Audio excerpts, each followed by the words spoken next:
నేను ఎన్నుకున్నాను, మీరు నా సొత్తు అయినటువంటి ప్రజలు అన్నాడు. మిమ్మల్ని ఎన్నటికీ మీకు చెయ్యి విడువను, ఎడబాయను అన్నాడు. మాట ఇచ్చిన వాడు ఎలా తప్పుతాడండి? చక్కగా ఎన్నుకున్నాడు, అక్కడి నుంచి ఆయన వాగ్దానం చేసిన దేశానికి నడిపించాడు. నడిపించి అక్కడ చక్కగా వారిని చేరిస్తే వారేం చేశారు?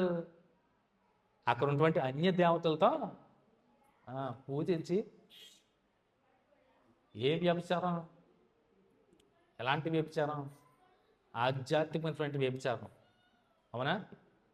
ఆధ్యాత్మికమైనటువంటి వ్యభిచారం అంటే ఆయన నిర్మించిన వాడిని, రూపించిన వాడిని, నడిపించిన వాడిని మర్చిపోయి చాలా బాధపడతాడు నిజంగా. ఎంతమంది ప్రవక్తలను పంపించి హెచ్చరించి బుద్ధి చెప్పినా కానీ భ్రష్టులైపోయారండి ఇశ్రాయేలు ప్రజలు. అందుకనే ఆయన ఇచ్చినటువంటి ఆజ్ఞలు భారమైనవి కావంటున్నాడు. ఆయన ఇచ్చినటువంటి ఆజ్ఞలు భారమైనవి కాదంటండి. మనం ఆయన ఆజ్ఞలను గైకొనటే దేవుని ప్రేమించడం.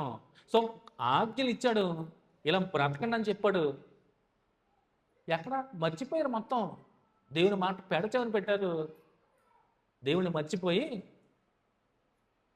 త్రోవ తప్పారు. భయంకరమైనటువంటి ఆధ్యాత్మికమైనటువంటి వ్యభిచారంలో తలమునకలు అయిపోయారు. ఎంతమంది ప్రవక్తలను పంపించి హెచ్చరించి వారిని సరిచేసినా కానీ వారు లోపడన ప్రజలు అయిపోయారు.